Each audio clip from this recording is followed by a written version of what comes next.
Hi friends Munna Rajesh और अपन मन को ओडिया खबर यूट्यूब चैनल रे अपन को स्वागत। तो वीडियो जब भल लगे लाइक कमेंट शेयर सब्सक्राइब करवार के नहीं भूलबे।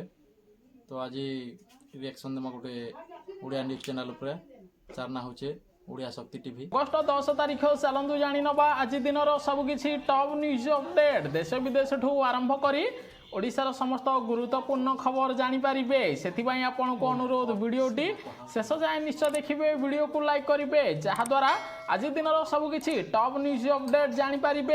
परवर्ती खबर वार्धक्य लोकों पर एही मानक मिले नुआरे भत्ता टंका मुख्यमंत्री मोहन चरण माझी कले बड़ घोषणा स्वाधीनता संग्रामी परिवार को एवं भत्ता टंका मिलिबो खूब शीघ्र स्वाधीनता संग्रामी परिवार को चिन्हट करा कुटुंब पेंशन योजना रे स्वाधीनता संग्रामी परिवार को भत्ता टंका प्रदान करा एने मुख्यमंत्री मोहन चरण माझी बड़ घोषणा कर खबर मिली। परवर्ती खबर आज केरल जीवे प्रधानमंत्री नरेंद्र मोदी वायनाड भूस्खलन रे 300 रु अधिक लोक प्राण हराई सेमानक परिवार को आज भेटी पारती प्रधानमंत्री नरेंद्र मोदी ताहा सहित गोटे विमान रे बसी सर्वे करिवे बोली खबर मिली। परवर्ती खबर आसंता स्वाधीनता दिवस रु समस्त भाषार प्रयोग एणिकी गुड मॉर्निंग कहवा बदल रे जय हिंद कहिबे स्कूल छात्र छात्री एने बीजेपी सरकार निष्पत्ति नहीं खबर मिली। परवर्ती खबर निर्धारित समय पूर्व सरिला संसदर उभय गृह अनिर्दिष्ट काल जाए मुलतवी है राज्यसभा और लोकसभा सेबड़े राज्यसभा और लोकसभा रे 12टी सरकारी बिल आगत होइथिबार खबर मिली। परवर्ती खबर उच्च शिक्षा पाई भारतीय छात्रंकर प्रथम पसंद होउची कनाडा कारण 2023 मसीह सर्वाधिक 4,27,000 भारतीय छात्र कनाडा यूनिवर्सिटी रे नाम लेखाई एने राज्यसभा सूचना देइचंती केंद्र सरकार बोली खबर मिली। परवर्ती खबर ओडिशा रे वर्षा कमिबो शीघ्र रुआ काम सारिबा पाई चाषी को परामर्श देले ओडिशा सरकार कारण राज्य रे आसंता 5 दिन जाए वर्षा कमी पारे वर्षा बेसी नथिबारु अणसेचित जमी रे पानी समस्या देखा जिवो सेथिपाई चाषी भाई माने आसंता 5 दिन मध्यरे रुआ काम सारिबा पाई सरकार परामर्श देइथिबार खबर मिली। परवर्ती खबर अगस्ट 11 तारिख रे हबाकु थिबा नीट पीजी परीक्षा को स्थगित रखिबा पाई मना करि दैचंती सुप्रीम कोर्ट एने होइथिबा आवेदन को खारज कर दैचंती सुप्रीम कोर्ट बोली खबर मिली। परवर्ती खबर ओडिशा चाषी को मिलिबो क्षयक्षति टंका वर्षा जनित क्षयक्षतिर आकलन हबो यथाशीघ्र आकलन करी रिपोर्ट देवा पाई समस्त जिलापाल को निर्देश देइचंती स्वतंत्र रिलीफ कमिशन कारण किछि दिन हला लघुचाप जनित वर्षा राज्य रे लागि रहिछि जहारी फल रे माटी घर भांगिछि पनीपरिबा फसल नष्ट होइछि सेमानकु एबे आर्थिक सहायता प्रदान करिवे ओडिशा सरकार बोली खबर मिली। परवर्ती खबर लोकसभा रे पास हला भारतीय वायुयान विधेयक बिल 2024 बदलिला 90 वर्षर पुराणा आईन जहाद्वारा उच्चा विमान भड़ा द्वारा आउ लोक माने शोषण हेबेनी एने मोदी सरकार पक्षर सूचना दिया जाइथिबार खबर मिली। परवर्ती खबर शिक्षा क्षेत्र में उन्नतीकरण आनिबा पाई ओडिशा सरकार नेले बड़ पदक्षेप 8टी जिले में उद्घाटन है 14टी नूतन सरकारी स्नातक महाविद्यालय उद्घाटन कले उच्च शिक्षा मंत्री सूर्यवंशी सूरज। परवर्ती खबर मुख्यमंत्री मोहन चरण माझी अध्यक्षतार बसी बैठक में विभिन्न प्रस्ताव उपरे मंजूरी मिली सेबड़े भुवनेश्वर पुरी एनएच रोड हम 6 लेन विशिष्ट सेहीपरि बड़बिल चंडीखोल रास्ता 6 लेन विशिष्ट हम बोली सरकार निष्पत्ति नहीं खबर आसी। परवर्ती खबर जेकोसी समय लगी पारे युद्ध इजराइल को उड़ाण बंद कला एयर इंडिया सेबड़े इजराइल को कन्फर्म टिकट बुकिंग कर यात्री को एयरलाइंस पक्षर भड़ा फेरस्त कर खबर मिली। परवर्ती खबर प्रधानमंत्री नरेंद्र मोदी चाषी को देले गुरुत्व अगस्ट 11 तारिख दिन नरेंद्र मोदी 61टी फसलर 109 प्रकार अधिक अमलक्षम बिहन लॉन्च करिवे एवं चाषी को एही बिहन कम टंकारे प्रदान करा जिवो बोली सरकार निष्पत्ति नहीं खबर आसी। परवर्ती खबर श्रीलंका विपक्ष सीरीज हारिबा परे ऑस्ट्रेलिया सहित सीरीज खेलिबो भारत आसंता नवेम्बर मासरे टीम इंडिया ऑस्ट्रेलिया गस्त करिबो ऑस्ट्रेलिया सहित ପାଞ୍ଚଟି ଟେଷ୍ଟ ମ୍ୟାଚ୍ ଖେଳିବ ଟିମ୍ ଇଣ୍ଡିଆ ବୋଲି ଖବର ମିଳିଛି। ପରବର୍ତ୍ତୀ ଖବର ଷ୍ଟକ୍ ମାର୍କେଟ ମୁହାଁ ଭାରତୀୟ ବ୍ୟାଙ୍କରେ ଟଙ୍କା ଜମା କରିବା ପାଇଁ ପସନ୍ଦ କରୁନାହାନ୍ତି ଲୋକେ ଭୁଷୁଡ଼ି ଯିବ ଭାରତୀୟ ବ୍ୟାଙ୍କିଂ ବ୍ୟବସ୍ଥା। କାରଣ ଏବେ ଭାରତୀୟମାନେ ବ୍ୟାଙ୍କରେ ଟଙ୍କା ଜମା କରିବା ବଦଳରେ ଷ୍ଟକ୍ ମାର୍କେଟରେ ଟଙ୍କା ନିବେଶ କରୁଛନ୍ତି। ତେଣୁ ବ୍ୟାଙ୍କିଂ ସୁବିଧା ଭୁଷୁଡ଼ି ଯିବ ବୋଲି କେନ୍ଦ୍ର ସରକାର ଆକଳନ କରିଥିବାର ଖବର ମିଳିଛି। ପରବର୍ତ୍ତୀ ଖବର ଆଜି କିଛି ଜିଲ୍ଲାରେ ସ୍ୱଳ୍ପରୁ ମଧ୍ୟମ ଧରଣର ବର୍ଷା ହେବ। କାରଣ ଲଘୁଚାପ କ୍ଷେତ୍ରଟି ଏବେ ଦୁର୍ବଳ ହେଉଛି। ତେଣୁ ଆଜି ସୁନ୍ଦରଗଡ଼, ଝାରସୁଗୁଡ଼ା, ବରଗଡ଼, ସମ୍ବଲପୁର, କେନ୍ଦୁଝର ଜିଲ୍ଲାରେ ସ୍ୱଳ୍ପରୁ ମଧ୍ୟମ ଧରଣର ବର୍ଷା ହୋଇପାରେ। ଏନେଇ ଭୁବନେଶ୍ୱର ପାଣିପାଗ କେନ୍ଦ୍ରରୁ ସୂଚନା ଦିଆଯାଇଛି। ପରବର୍ତ୍ତୀ ଖବର ଓଡ଼ିଶା ପାଲଟିଲାଣି ମିନି ବାଂଲାଦେଶ। କାରଣ ରାଜ୍ୟରେ ବର୍ତ୍ତମାନ ସମୁଦାୟ 1,57,432 ଜଣ ବାଂଲାଦେଶ ଶରଣାର୍ଥୀ ବିଭିନ୍ନ ଜିଲ୍ଲାରେ ରହିଛନ୍ତି। ସର୍ବାଧିକ ମାଲକାନଗିରି ଜିଲ୍ଲାରେ 1,04,233 ଜଣ ବାଂଲାଦେଶୀ ରହିଥିବା ବେଳେ ନବରଙ୍ଗପୁର ଜିଲ୍ଲାରେ 46,848, ଖୋର୍ଦ୍ଧାରେ 4,653 ଜଣ ବାଂଲାଦେଶୀ ଶରଣାର୍ଥୀ ରହିଥିବାର ଖବର ମିଳିଛି। ପରବର୍ତ୍ତୀ ଖବର ବାଂଲାଦେଶରେ ଥିବା ଭାରତୀୟ ଓ ସଂଖ୍ୟାଲଘୁଙ୍କ ସୁରକ୍ଷା ନିଶ୍ଚିତ କରିବା ପାଇଁ ପ୍ରଧାନମନ୍ତ୍ରୀ ନରେନ୍ଦ୍ର ମୋଦି ଗୋଟିଏ କମିଟି ଗଠନ କରିଛନ୍ତି। ଏହି କମିଟି ବାଂଲାଦେଶରେ ହିନ୍ଦୁଙ୍କ ସମେତ ସଂଖ୍ୟାଲଘୁଙ୍କ ଉପରେ ହେଉଥିବା ପରିସ୍ଥିତିର ସମୀକ୍ଷା କରିବ ଏବଂ କେନ୍ଦ୍ର ସରକାରଙ୍କୁ ରିପୋର୍ଟ ଦେବ ବୋଲି ଖବର ମିଳିଛି। ପରବର୍ତ୍ତୀ ଖବର ରେଳବାଇରେ ଚାକିରି ଖୋଜୁଥିବା ପ୍ରାର୍ଥୀଙ୍କ ପାଇଁ ଆସିଲା ଖୁସି ଖବର। 3,317 ପଦ ପୂରଣ ହେବ। ଏଥିପାଇଁ ଅନଲାଇନ୍ ଆବେଦନ ଆରମ୍ଭ ହୋଇସାରିଥିବା ବେଳେ ଆବେଦନ କରିବାର ଶେଷ ତାରିଖ ସେପ୍ଟେମ୍ବର ମାସ 4 ରହିଛି। ପ୍ରାର୍ଥୀଙ୍କ ବୟସ ଇଚ୍ଛୁକ ପ୍ରାର୍ଥୀଙ୍କର ସର୍ବାଧିକ ବୟସ 24 ବର୍ଷ ହୋଇଥିଲେ ସେମାନେ ମଧ୍ୟ ରେଲୱେର ଅଫିସିଆଲ ୱେବସାଇଟକୁ ଯାଇ ଅନଲାଇନରେ ଆବେଦନ କରିପାରିବେ ବୋଲି ଖବର ମିଳିଛି। ଏହି ଖବର ଉପର ମୁଣ୍ଡରେ ପ୍ରବଳ ବର୍ଷା କାରଣରୁ ତଳିଆ ଅଞ୍ଚଳରେ ବନ୍ୟା ପରିସ୍ଥିତି। ଗୋଟିଏ ପଟେ ହୀରାକୁଦ ଡ୍ୟାମରୁ ଏବେ 14ଟି ଗେଟ୍ ଦେଇ ବନ୍ୟା ଜଳ ନିଷ୍କାସିତ ହେଉଛି। ଅନ୍ୟପଟେ ତଳିଆ ଅଞ୍ଚଳରେ ବନ୍ୟା ପରିସ୍ଥିତି ସୃଷ୍ଟି ହୋଇଛି। ତାହା ସହିତ ଚାଷୀଙ୍କର ଏକର ଏକର ଫସଲ ନଷ୍ଟ ହୋଇଥିବାର ଖବର ମିଳିଛି।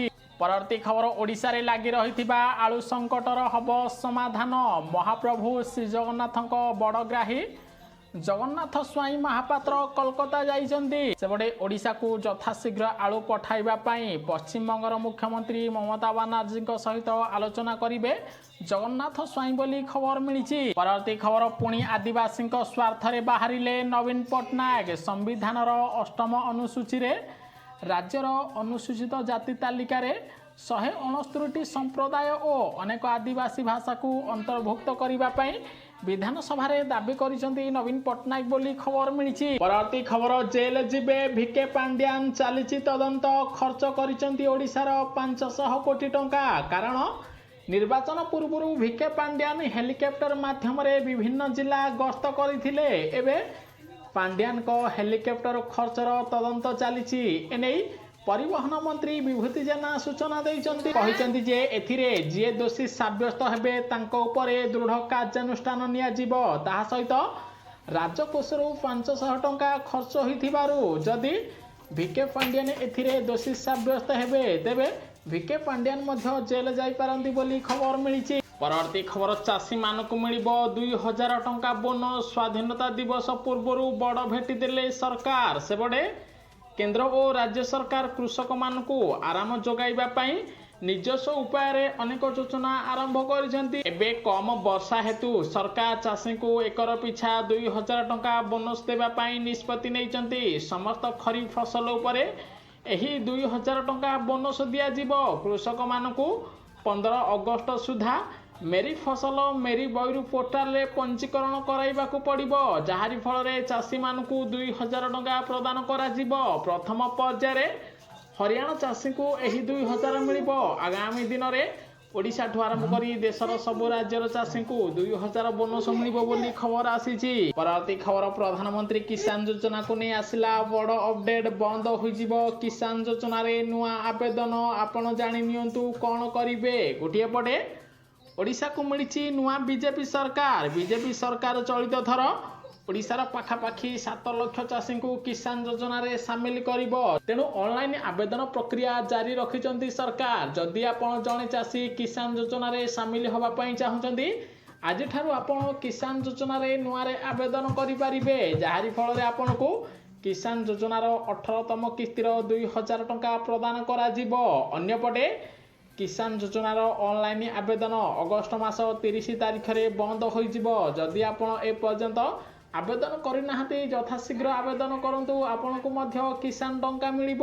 ପରବର୍ତ୍ତୀ ଖବର, ଏବେ 9 ବର୍ଷ ବୟସରେ ବାହା ହୋଇପାରିବେ ଝିଅ, ସରକାର ଆଣିଲେ ନୂଆ ବିଲ୍। ସେପଟେ ବିବାହ ପାଇଁ ଝିଅମାନଙ୍କର ଆଇନଗତ ବୟସ 18 ବର୍ଷରୁ 9 ବର୍ଷକୁ ହ୍ରାସ କରିବା ପାଇଁ ଇରାକ ସରକାର ସଂସଦରେ ବିଲ୍ ପାରିତ କରିଛନ୍ତି। ଯଦି ଏହି ବିଲ୍ ପାରିତ ହୁଏ ତେବେ ଇରାକରେ 9 ବର୍ଷର ଝିଅକୁ 15 ବର୍ଷର ପୁଅ ବିବାହ କରିପାରିବେ ବୋଲି ଖବର ମିଳିଛି। ପରବର୍ତ୍ତୀ ଖବର, ରାସନ କାର୍ଡରେ ହେଲା 3ଟି ବଡ଼ ପରିବର୍ତ୍ତନ, କଟିଗଲା 50,000ରୁ ଅଧିକ ଲୋକଙ୍କ ରାସନ କାର୍ଡ। ଗୋଟିଏ ପଟେ ଓଡ଼ିଶାକୁ ବିଜେପି ସରକାର ଆସିବା ପରେ ରାସନ କାର୍ଡରେ ପରିବର୍ତ୍ତନ କରାଯାଉଛି। ଏଭଳି ସ୍ଥିତିରେ ଓଡ଼ିଶାର ସବୁ ଜିଲ୍ଲାର ପାଖାପାଖି 50,000ରୁ ଅଧିକ ଲୋକଙ୍କ ନାଁ ରାସନ କାର୍ଡରୁ କାଟି ଦିଆଯାଇଛି। ଏମାନେ ନକଲି ଡକୁମେଣ୍ଟ ଦେଇ ରାସନ ଚାଉଳ ପାଉଥିଲେ। ତାହା ସହିତ ଏବେ ରାସନ କାର୍ଡରେ ଯେଉଁମାନେ ପଞ୍ଚାୟତ ଅଫିସ ଆସିପାରୁନାହାନ୍ତି ସେମାନଙ୍କୁ ଘରେ ରାସନ ସାମଗ୍ରୀ ଯୋଗାଇ ଦିଆଯିବ। ତାହା ସହିତ ସରକାର ଏବେ ରାସନ କାର୍ଡରେ EKYC ପ୍ରକ୍ରିୟା ଆରମ୍ଭ କରିଦେଇଛନ୍ତି। EKYCରେ ଯେଉଁମାନେ ନିଜର ଆଧାର କାର୍ଡ ଦେଇନାହାନ୍ତି ସେମାନଙ୍କ ରାସନ କାର୍ଡକୁ ସରକାରଙ୍କ ତରଫରୁ କାଟି ଦିଆଯାଇଛି। ପାଖାପାଖି 50,000 ଲୋକଙ୍କ ରାସନ କାର୍ଡ କଟିଛି ଏବଂ ଆଗାମୀ ଦିନରେ ଯେଉଁମାନଙ୍କର ବୟସ 80ରୁ ଅଧିକ ରହିଛି ଏବଂ ଯେଉଁମାନେ ବୟସ୍କ ଏବଂ ବୃଦ୍ଧା ହୋଇଛନ୍ତି, ଅସହାୟ ହୋଇଛନ୍ତି, ଡିଲର ପାଖକୁ ଯାଇ ରାସନ ଚାଉଳ ଆଣିପାରୁନାହାନ୍ତି, ସେମାନଙ୍କ ଘରେ ଏବେ ରାସନ ଚାଉଳ ଯୋଗାଇ ଦିଆଯିବ। ତାହା ସହିତ ଖୁବ୍ ଶୀଘ୍ର ଓଡ଼ିଶାର 6 ଲକ୍ଷ ହିତାଧିକାରୀଙ୍କୁ ନୂଆ ରାସନ କାର୍ଡ ପ୍ରଦାନ କରାଯିବ। 6,19,000 ଲୋକ ରାସନ କାର୍ଡ ପାଇଁ ନୂଆରେ ଆବେଦନ କରିଛନ୍ତି। ଏମାନଙ୍କ ଯାଞ୍ଚ ପ୍ରକ୍ରିୟା ଶେଷ ହୋଇଛି, ତେଣୁ ଖୁବ୍ ଶୀଘ୍ର ନୂଆ ରାସନ କାର୍ଡ ମିଳିବ ବୋଲି ଖବର ଆସିଛି। ପରବର୍ତ୍ତୀ ଖବର, ଓଡ଼ିଶାରେ ମହିଳାମାନଙ୍କୁ ଲକ୍ଷପତି ଦିଦି ଯୋଜନାରେ ସାମିଲ କରାଯିବ। ଏହି ଦିନଠୁ ଆରମ୍ଭ ହେବ ଆବେଦନ ପ୍ରକ୍ରିୟା। ଓଡ଼ିଶା ସରକାର ଦେଲେ ବଡ଼ ଅପଡେଟ୍। ସେପଟେ କିଏ ହେବେ ଲକ୍ଷପତି ଦିଦି, ଏନେଇ ଏବେ ଗାଁରେ ଚର୍ଚ୍ଚା ଜୋର ଚାଲିଛି। ଲକ୍ଷପତି ଦିଦି ଯୋଜନାର ଫାଇଦା ନେବା ପାଇଁ ବିଜେଡି ବିଜେପି ଆଗବର ହେଉଥିବା ବେଳେ ଏବେ ବିଭିନ୍ନ ପଞ୍ଚାୟତରେ ବିଜେଡିର ଅଧିକ ସରପଞ୍ଚ ରହିଛନ୍ତି। ତେଣୁ ଲକ୍ଷପତି ଦିଦି ଯୋଜନା ଚୟନ କରିବା ପାଇଁ ଜିଲ୍ଲାପାଳମାନଙ୍କୁ ନିର୍ଦ୍ଦେଶ ଦେଇଛନ୍ତି ରାଜ୍ୟ ସରକାର। ଯାହାରି ଫଳରେ ଏବେ ସରପଞ୍ଚଙ୍କ ବଦଳରେ ଜିଲ୍ଲାପାଳମାନେ ଲକ୍ଷପତି ଦିଦି ଚୟନ କରିବେ। ଆଗାମୀ ମାସରୁ ଲକ୍ଷପତି ଦିଦି ଯୋଜନାରେ ନୂଆ ଆବେଦନ ପ୍ରକ୍ରିୟା ଆରମ୍ଭ ହେବ। ଯେଉଁ ମହିଳା ଲକ୍ଷପତି ଦିଦି ଯୋଜନାରେ ସାମିଲ ହେବେ ସେମାନଙ୍କୁ ଲକ୍ଷ ଲକ୍ଷ ଟଙ୍କା ଇନକମର ସୁବିଧା ମିଳିବ ବୋଲି କେନ୍ଦ୍ର ସରକାରଙ୍କ ପକ୍ଷରୁ ସୂଚନା ଦିଆଯାଇଥିବାର ଖବର ମିଳିଛି। ପରବର୍ତ୍ତୀ ଖବର, ବାଂଲାଦେଶ ଫେରିଯିବେ ବାଂଲାଦେଶର ପ୍ରଧାନମନ୍ତ୍ରୀ ଶେଖ୍ ହସିନା, ରାଜନୀତିକୁ ଆସିବେ ପୁଅ ୱାଜେଦ ଜୟ। ଖୁବ୍ ଶୀଘ୍ର ସେ ଭାରତରୁ ବାଂଲାଦେଶ ଯିବେ ବୋଲି ଖବର ମିଳିଛି। ପରବର୍ତ୍ତୀ ଖବର, ଫୁଲୁଛି ମହାନଦୀ, ଯାହାରି ଫଳରେ ବାଙ୍କିର ତଳିଆ ଅଞ୍ଚଳରେ ବନ୍ୟା ପରିସ୍ଥିତି ସୃଷ୍ଟି ହୋଇଛି। ରାସ୍ତା ଉପରେ 4 ଫୁଟର ବନ୍ୟା ଜଳ ପ୍ରବାହିତ ହେଉଛି। ଫଳରେ ଲୋକମାନେ ବହୁ ଅସୁବିଧାର ସମ୍ମୁଖୀନ ହେଉଛନ୍ତି। ତାହା ସହିତ ସେହି ଅଞ୍ଚଳରେ ହେକ୍ଟର ହେକ୍ଟର ଚାଷ ଜମି ଜଳମଗ୍ନ ହୋଇ ନଷ୍ଟ ହୋଇଛି। ଫଳରେ ଚାଷୀ ଭାଇଙ୍କର ଚିନ୍ତା ବଢ଼ିଥିବାର ଖବର ମିଳିଛି। ପରବର୍ତ୍ତୀ ଖବର, ମମତା ଦିଦି ଦେଲେନି ଆଳୁ, ପାନେ ଦେଲେ ଓଡ଼ିଶା ଲୋକ। କାରଣ ଆଳୁ ସଙ୍କଟ ଦିନକୁ ଦିନ ବ୍ୟାପିବାରେ ଲାଗିଛି। ପଶ୍ଚିମବଙ୍ଗ ଓଡ଼ିଶାକୁ ଆଳୁ ନ ଦେବାରୁ ଓଡ଼ିଶାରେ ଆଳୁ କିଲୋ ମହଙ୍ଗା ହେଉଛି। ଯାହାରି ଫଳରେ ରାଜ୍ୟବାସୀ ଏବେ ବଡ଼ ନିଷ୍ପତ୍ତି ନେଇଛନ୍ତି।